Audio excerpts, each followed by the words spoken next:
I've never played Outer Wilds, but in this series, I'm changing that.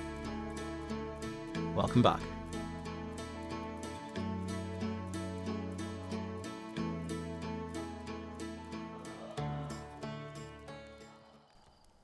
After a pretty successful journey through Dark Bramble and to the Nomai vessel, a journey that ended in some minor asphyxiation, we're back on Timber Hearth. First thing I'm going to do is get back to the vessel. I've got a few ideas I want to explore. I do a quick review of the new ship's log entries for the escape pod, the Nomai grave, and the vessel that I found on Dark Bramble. Nothing really jumps out at me though, and no location is listed as having more to explore, so I'm glad I was at least quite thorough. I remember that the coordinates from the probe module are recorded within the ship's log, so I make a full note of them. I'm pretty sure I can input these patterns into the control panel on the vessel, now that I've taken a proper look. I recall thinking to myself that I'd need to find something that could use the coordinates back when I found them. I quite enjoy how full circle this whole thing's made me feel. Of course, going back to the vessel means one more time through the nest, which I'm slightly less enthusiastic about. Fortunately, I actually made it back to the vessel without any incidents. It's something I would like to have said, were it not for the fact that my approach to Dark Bramble was a little bit quick. Yeah, alright. Well, try again.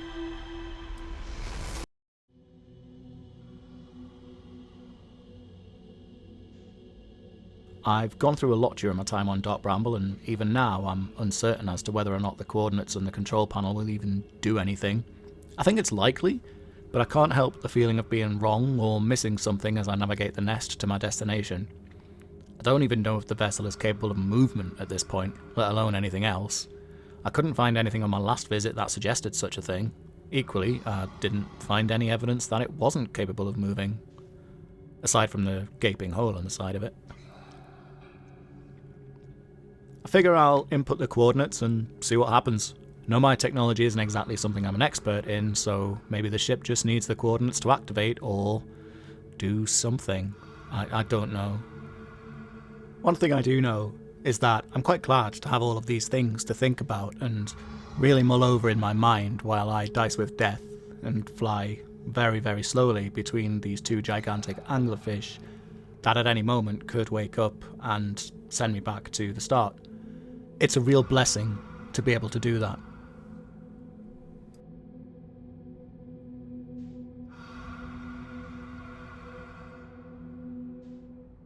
I'd like this journey to be over so I can have everything confirmed or denied, and the vessel's in view now, so I suppose it's time to find out. As I make my way back to the bridge, something I picked up on my last visit but didn't pay much attention to catches my eye. A warp core. I plug it back into where it seems to belong and move the control panel. Okay, coordinates. Once the final coordinates entered, the control panel does actually move. Something has happened.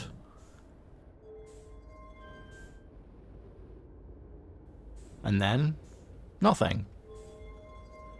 I play around with the other mechanisms on the bridge, but also nothing. The control panel doesn't even raise anymore. Despite of feeling prepared for nothing happening, the fact that that's come true doesn't really make me feel any less defeated. I was sure of it, but I wasn't really sure of it at all. I grab the warp core and start wandering around, holding it in my hand as if anything might happen if I were to do so. I guess it's broken. It looks a little broken. Does the vessel need a new warp core? Did the coordinates even work? I checked the ship log. It confirms what I thought might be the case. The warp core inside the vessel is dead. I think I need to find a warp core. No. Actually, I have a better idea. I need to just let this trail of investigation sit for a while and mull it over in the back of my mind. There are other places I'm yet to fully explore and a few more theories I want to put to the test. Maybe there's something I'll find that will give me a signpost to what I need, or at the very least a new flash of inspiration. Most importantly, all of these suggestions will take me away from Dark Bramble. I let the remainder of this loop play out and float for a while in the solar system. I'm not sure how many times the sun has exploded, or how many times I've been sent back. In these moments before the end, though, I've come to appreciate just existing, being idle, letting my thoughts figure themselves out rather than trying to force anything.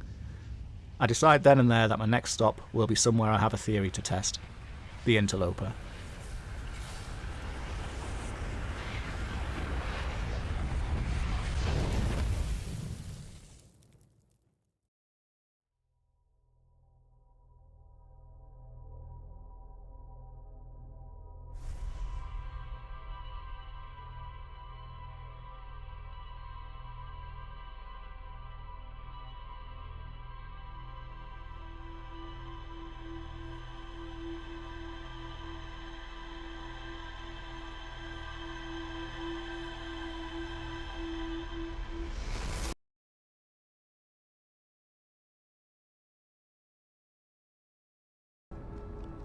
My landing on the Interloper is not particularly graceful.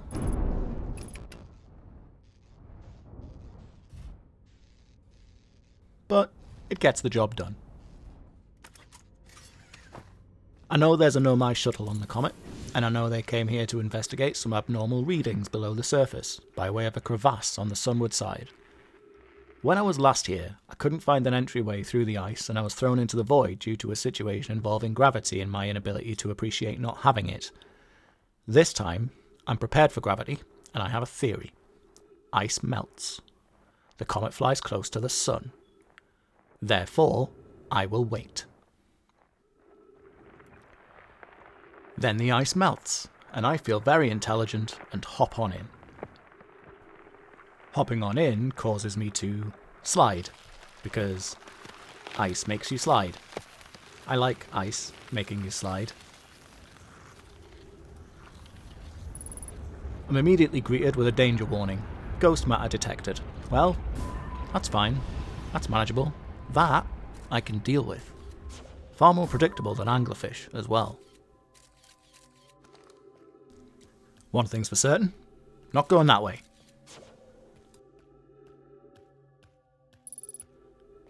Not far from where I enter is a Nomai log. I've been curious about the Interloper for a long time, so the prospect of finding answers is exciting to say the least. The log states that the energy readings the Nomai identified are strongest at the centre of the comet, and that whatever it is, it's dangerous. I'm ready for it. Probably. It takes a few launches of the Scout down various tunnels before I find one I'm pretty sure is absent from ghost matter. Nothing else for it, I take the plunge. I progress down the tunnel slowly, launching my Scout every few meters to ensure no nasty surprises wait for me. I liked sliding before, but I can immediately see how not having too much control over my movement might be a problem.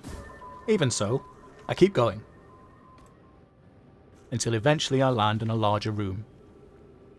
Truthfully, after the last few forays into Dark Bramble that I've had and all of what that place had me dealing with, ghost matter and twisting tunnels is a welcome change of pace and scenery. I'm under no illusion that I'm likely to get lost down in these tunnels, but right now, I'm just enjoying an environment that I have this level of control over.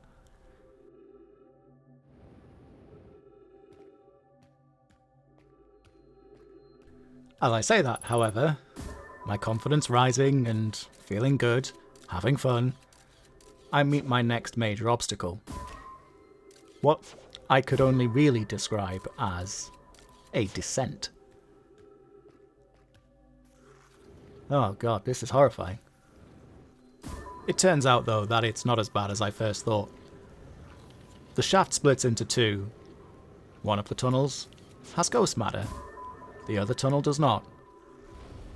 I go through the one that has no ghost matter. It splits again, and I have to change to the left-hand side this time, but I figured this out. I'm feeling safe again. Ghost matter, you ain't nothing. The geography of this place is strange though.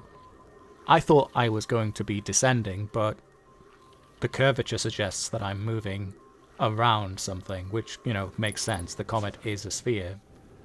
It just feels weird, Aside from one precarious moment over a particularly wide pit, I continue down into the centre of the comet relatively easily. I'm slightly concerned that I've used up most of my fuel to get here, and my chances of leaving are now slim. The nomai corpses that I find along the way also don't lend much to my chances of survival in the long term. But for now, I'm having what can only be described as fun. Look at the fun I'm having.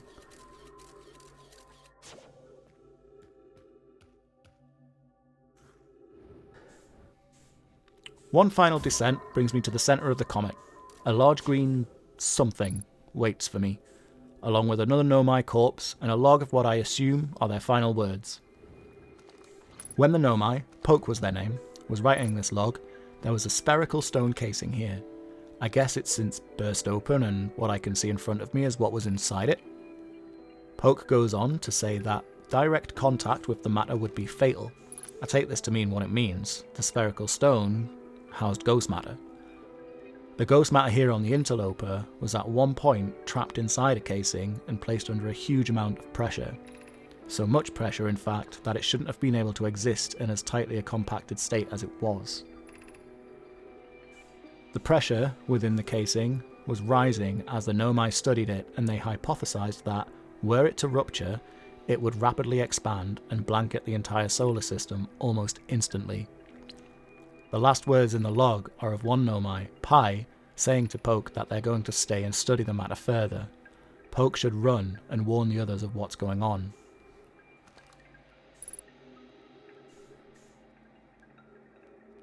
Of course, I've already learned about the aftermath of this expedition to the interloper, and the final piece of evidence is right in front of me. Poke and Pi never made it back to their ship, and the stone casing ruptured.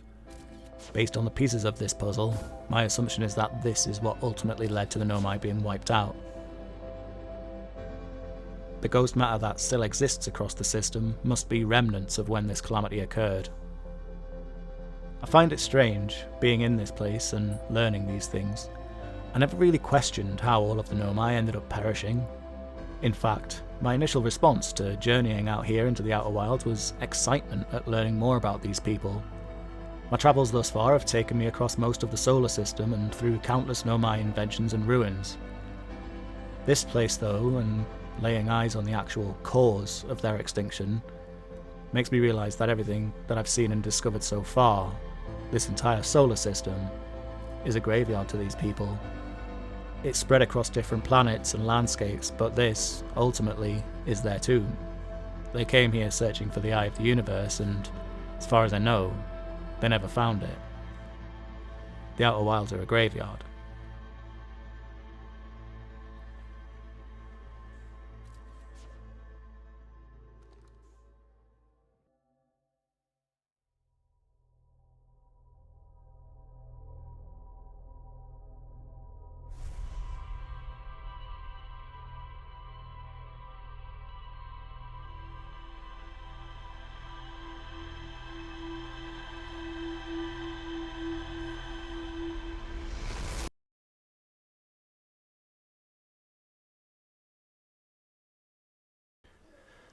The next stop on my journey is Hollow's Lantern. I'm no closer to a working warp core in any real sense, so for now my goal is just to continue visiting places I've yet to see. Hollow's Lantern is interesting. It's a ball of lava with several volcanoes protruding from its surface. On approach, I'm not actually convinced I can even land here. I wonder if I'm able to land inside one of the volcanoes and start scouting out each one, looking for something, anything, that may serve as a guide. I do eventually spot the unmistakable colour and hue of nomai ruins and attempt a landing.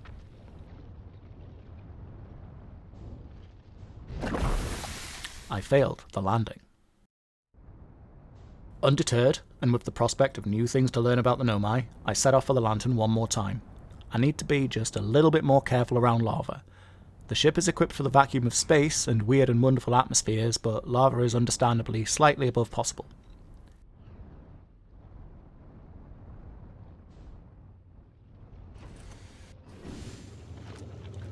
Successfully landing on Hollow's Lantern doesn't provide a tremendous amount of information, but it does lead to an interesting revelation.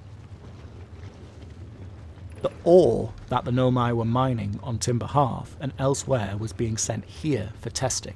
Specifically, testing for a protective casing that would be supernova-proof. So that would mean that the supernova doesn't destroy the Ash Twin project. That actually makes some sense based on what I know of the project and its connection to the time loop and the probe launches the Nomai were sending out in search of the Eye of the Universe. The supernova is still a strange variable though, as if the Nomai were building with it in mind. Did they know it was going to happen? I have to assume they must have known. They were incredibly curious and scientific above all else and had an understanding of the universe that included warp technology. Being able to learn that a supernova was going to happen doesn't seem like that much of a stretch. So I suppose I can add that to my theory. Maybe the time loop wasn't about finding the Eye of the Universe, but instead about stopping the supernova from happening. But then why only 22 minutes before the event? What does the Eye have to do with that? Why am I sitting here guessing and theorising when I should be out there discovering and learning? Yes, that. I'll get back on that. Honestly, given how I could have landed here on Hollow's Lantern whenever I wanted to and simply didn't, I'm quite glad I waited this long to do so. Learning this tiny piece of information has filled me with ever more curiosity about what's going on here.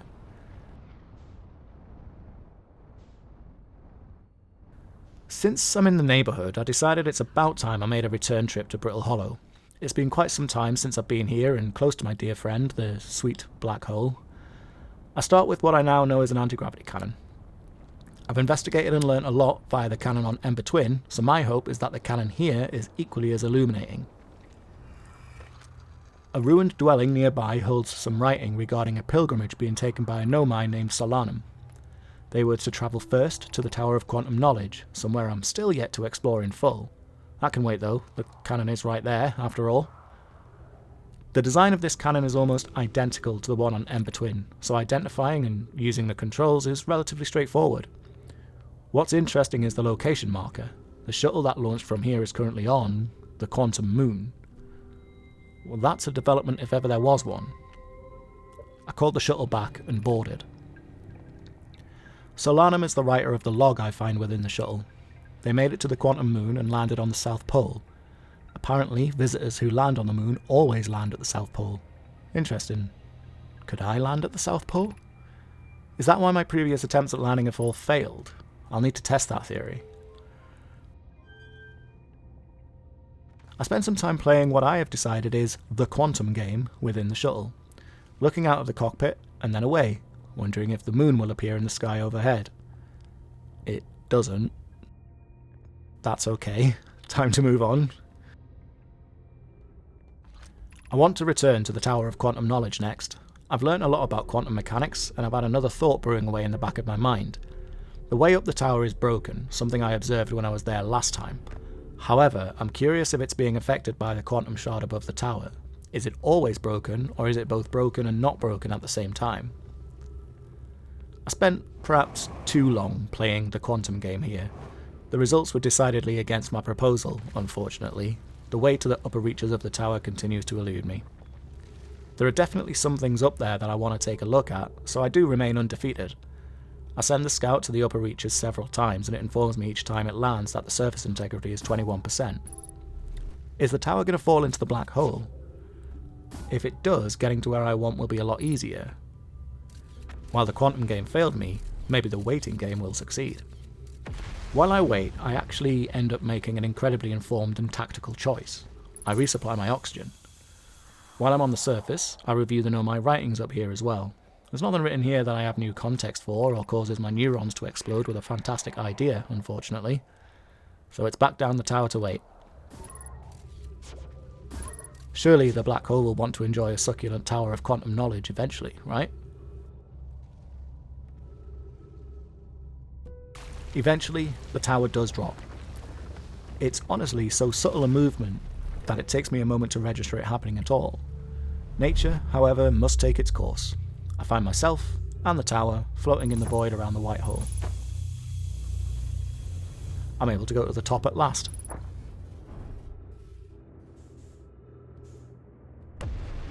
The first thing I see is a projection stone platform, but I'm unable to locate a stone I can use. There are, however, some Nomai writings and a scroll for me to study.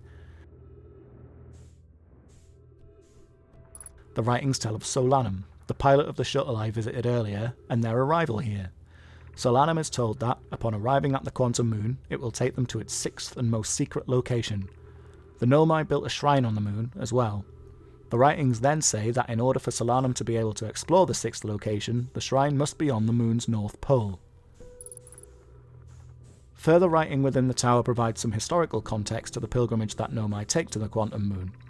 When the Nomai first crashed into this system, landing on Ember Twin and Brittle Hollow, there were no means of communication between the two groups of survivors. The moon is something both groups witnessed, and it's said that the sight of it kept their curiosity alive during this time of hardship. Eventually, once the two groups reunited, finding the Quantum Moon became their main objective. It's interesting to learn this piece of Nomai history. That they were separated and unable to communicate for a long time after their arrival isn't something I'd honestly thought to be the case, but it does make a lot of sense.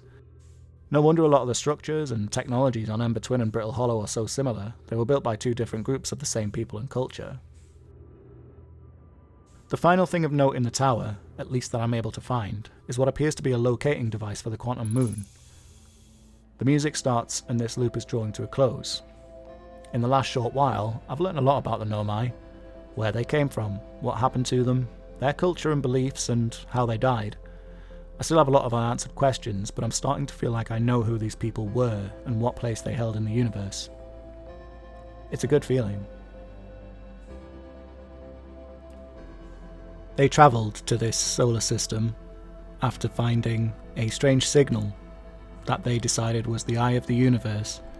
They didn't tell any of their people what they'd found or where they were going, so when they arrived here they were very much on their own. Unfortunately for them, the first place they came across was Dark Bramble. Their vessel crash landed there, and the escape pods were sent out. The escape pods that crash landed on Ember Twin and Brittle Hollow led to two societies from the same place that ended up rebuilding and discovering the Quantum Moon. They would eventually meet up again and begin further searches for the Quantum Moon and the Eye of the Universe. They seem to have found out that a supernova was going to happen, and my current theory is that they were trying to stop it, and the time loop has something to do with that. I'm glossing over a lot of details, but keeping all of this in mind is what's keeping my journey going, and keeping my curiosity alive.